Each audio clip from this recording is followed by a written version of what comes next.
Okay, so Gavin Newsom has decided to hire 2 young whippersnapper press people who look a lot like the Karine Jean-Pierre press pool, like the people she was using in her press office who look like these, weird hats and strange haircuts and like the Rainbow Coalition. So he's hired 2 of those folks to write his tweets. And here's an example of where it's going. His entire tweet feed has turned into imitations of what might be a Trump tweet. For example, wow, in all caps, wow, what an honor on Mount Rushmore. Thank you, -GCN, with an image of Newsom on Mount Rushmore. Then there's a poster image of Kid Rock pointing like Uncle Sam. It reads, Kid Rock wants you to support Gavin Newsom. Captioned on X, I accept -GCN. Kid Rock, by the way, replied saying the only support Gavin Newsom will ever get out of me is from D's nuts. Here's another one. Scott Pressler, who registered, speaking of Republican registrations, who basically turned Pennsylvania red with his voter registration efforts or got, very, very close. He posted a video about it, and Gavin Newsom's office responded saying, thank you, Nancy Mace, calling Scott Pressler Nancy Mace. Scott Pressler has very, very long hair. Nancy Mace doesn't, so I don't know. It doesn't really work for me.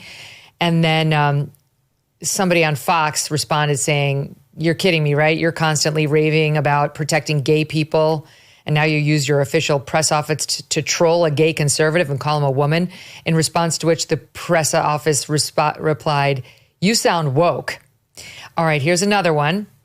This is all caps, not even JD Just Dance Vance can save Trump from the disastrous maps war he has started. Not even his eyeliner lines look as pretty as California map lines. He will fail, as he always does. Sad.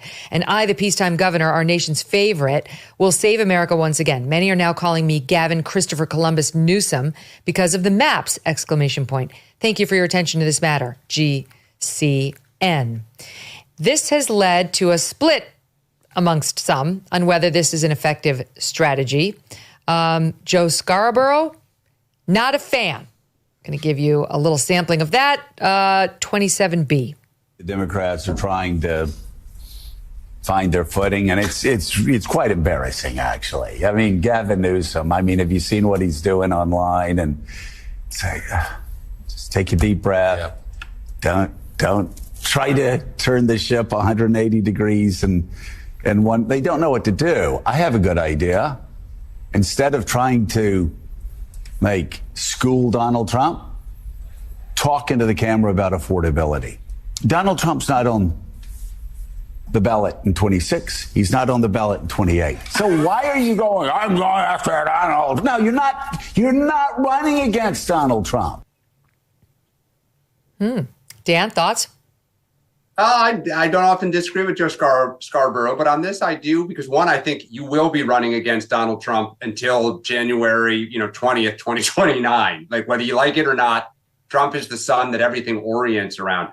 I actually think this is really smart. I think what Newsom is doing is filling a leadership void in the party that desperately wants somebody to take on Trump. And look, imitation is the sincerest form of flattery. If you just look at Gavin Newsom's following on X, Instagram, and TikTok, he is rapidly accumulating followers and retweets. He is filling people's feed. I see, people who are I'll call it super depressed progressives, like in my own family, who think Gavin Newsom's the greatest thing ever right now.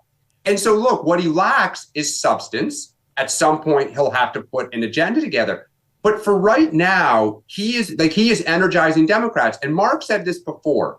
When Chuck Schumer wants to say something, he either says it in the well of the United States Senate over 20 minutes in dry, serious tones, or he puts out a press release on X, literally a photograph of a press release. And Democrats yawn and pull their hair out. What Gavin Newsom is doing is lighting a fire.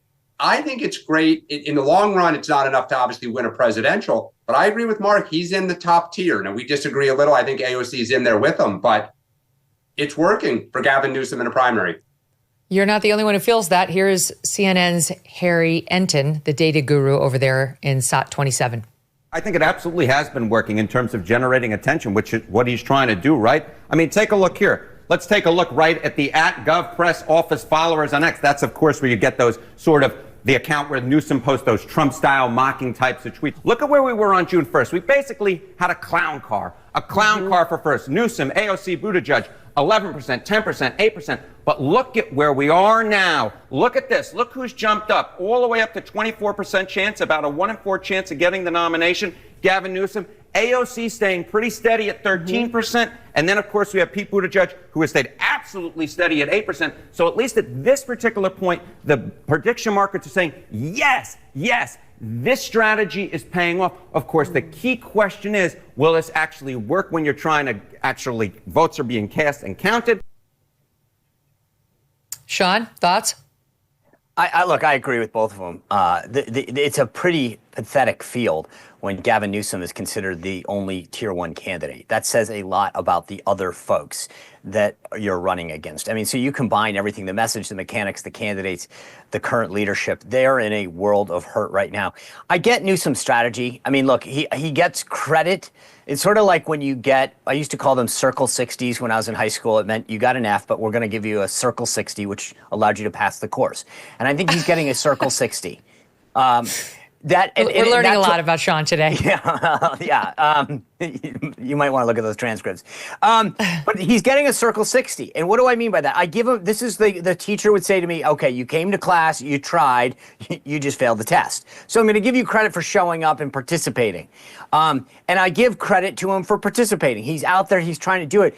But the fundamental thing that's so interesting in his strategy is this.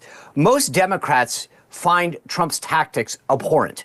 So if you find the tactics abhorrent and then your goal is to emulate them, it's sort of like, I think he may get plaudits from a lot of the DC insider beltway pundit class and reporters, but I have a hard time believing that people who are going to go to a caucus in Iowa or Nevada are going to find this enjoyable, or the people. But I mean, I think he's mocking it. Like, he's not actually embracing it. Like, this is my new bit. I get it, but I just think that if you don't like the behavior in the first place, somebody who's then doing it, I get why he's doing it, to troll him, but I think that it's hard to say, oh, what Trump's doing is so wrong, I'm just going to do it back at him. Except there's one other difference besides the fact that it's meant to be performance art rather than whatever it is the President Trump does. He's only targeting the president. He's not making fun of other people so far. Well, he made fun of Scott Pressler. And J.D. Vance. Yeah. Sorry, to be clear, he's making fun of Republican politicians. He's not going after other entities. Now, maybe he will, but the Scott mean. Pressler's not. He's a combatant. He's on the field. He's a combatant. So I'm just saying, the Democrats like the fact that it's mockery of people who are Trump and Trump associates. I think you're splitting hairs there, Halperin. That's who Trump goes after. Trump's he's not picking random private citizens to attack. He attacks people who attack him. He went after Taylor Swift because Taylor Swift endorsed Kamala Harris and Tim Walz. He wasn't picking on her for no reason.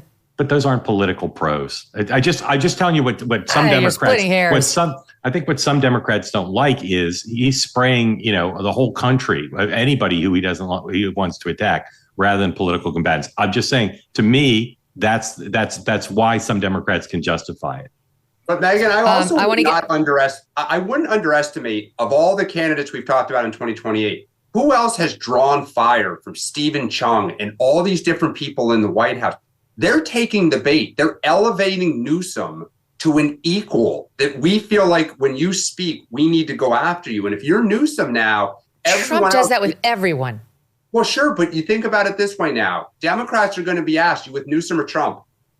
That is the dynamic Trump used in 2023 when he was getting arrested and all this stuff. You with me or are you with Nancy Pelosi and, Joe Biden? So it is elevating Newsom. Again, you got to win the primary to get to the general. It's smart. He's separating himself. Back here to Joe Scarborough in 29B. You're trying to do everything to distract the American people from the fact that you're screwing up on job one. And job one is helping working Americans and helping the middle class afford their lives and build a life where their children are going to live better than them. That's the American dream. And you have done nothing but play politics over the past year and a half. It's really not that hard to do. We'll see. Try that. Cut and paste. It's really not hard to do. Gavin Newsom, he wants to own Donald Trump. He wants to be Donald Trump light. You can't be Donald Trump light. Hey, Gavin, talk into the camera and talk about making life more affordable, not only for people in California, but if you want to talk about people in New Hampshire, our people in Iowa, our people in South Carolina, they would like to know how their lives can be more affordable, not how you can own Donald Trump. Donald Trump is not running again. I don't know. I'm kind of against Scarborough and in favor of Gavin Newsom's plan here. I don't want to see Gavin Newsom become president, but he is generating more attention for himself than we've seen from any other candidate, and than we've seen for him. And like the same old, like once you get the eyes on you, then you can start talking about what's happening to people in New Hampshire, Sean. But like, you need to get the eyes on you first.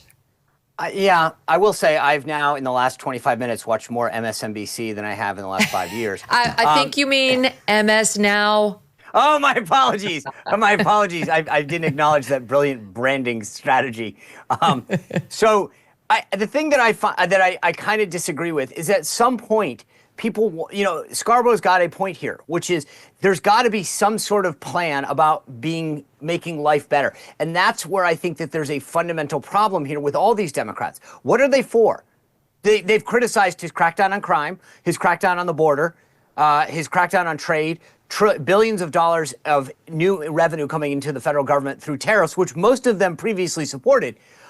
They've criticized him on gerrymandering, which they led the way on in Illinois, Maryland, Massachusetts, being too mean to Europeans. Yeah, which now we've got a NATO that's paying, theoretically, 5% of their GDP, which is not true. But the bottom line is he got NATO to ante up. Mark Rutte, the Secretary General, said on the other night Trump was right in his criticism, and he has achieved results. The bottom line is, my daddy. Name something that they're for. Name one thing they're for, and the abortion? answer is zero. Oh, yeah, abortion and LGBTQIA. Here's our friend Mark Halperin sitting down with Joe Scarborough and getting into some of these issues on his MK Media show. Next up, SOT 29B now. What about people thinking of running for president? Should they be a Democrat? Should they be talking about Trump, or should they similarly move on and talk about the Republicans? No. Again, because Trump is so baked into the cake. Again, it's like the Iraq War. You just, nobody's going to change their mind about Donald Trump.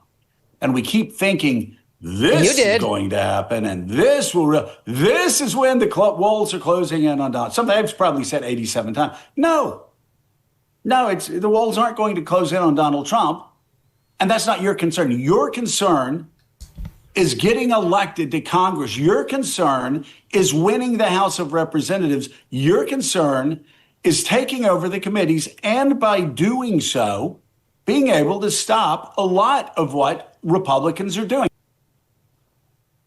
Okay, I'll let you take it, Mark, but I've got to say the irony, like the gall of Scarborough, of all people, to say you can't change people's minds on Donald Trump. Like he is the living Sybil when it comes to Donald Trump. Nobody kissed Trump's ass more. Nobody, including Hannity in 2016. I know. I was there. And then when he found out he wasn't going to be vice president or be brought along for the ride, he completely turned on Trump, he and his bride, Mika, and spent the next 8 years bashing him to hell. And then when Trump wrested power back from everyone in the country, he went and bent the knee and kissed the ring at Mar-a-Lago. So please, okay, sorry, he was your guest, so you're not in the same mind space as yours truly. But it's basically the same point he's making there, no? That like, focus on the issues. Don't get too wrapped up in the Donald Trump thing. You're not going to move minds or hearts by making your potential race or comeback as a Dem about him. Well, a few things. Besides Joe being my guest, he's my friend, and I've resolved not to step between the two of you. So I'll pass on pushback on some of those characterizations. But I'll say this. Joe is a big believer in thinking anew about Trump. Maybe not in the exact way you described it, but he's come to appreciate how formidable Trump is as a political force. And I think what his main point is that if you try just to do what Gavin Newsom is doing without talking to voters about the real lives, improving their real lives, you will be caught up in the centrifugal force, and you won't have a path to being president of the United States or leading a coalition into a majority. So you can't ignore Trump. As Dan said, he's gonna be the dominant force in our politics through the election. But I think if you listen to my conversation with Joe, he's advocating not being letting your biorhythms, your daily political biorhythms, be about trying to beat Donald Trump at his own game, because Gavin Newsom's not going to do that, and he's the best equipped of anyone in the party to try to do it. Or, Dan, the Dems could go with this. My name is Veronica Robles. Everybody, yeah. We needed to see it again.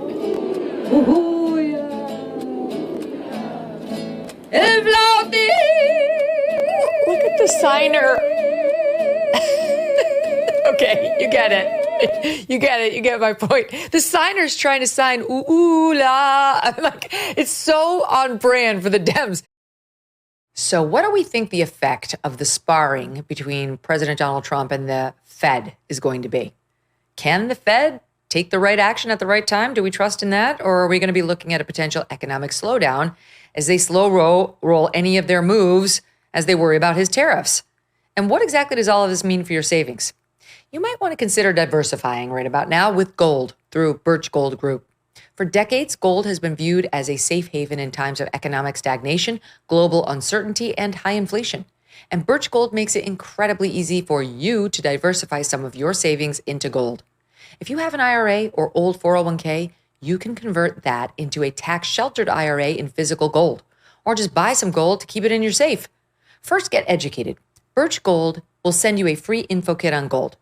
Just text MK to the number 989898. Again, text MK to 989898, and you'll start the process of just getting the 411 on what it means to own gold.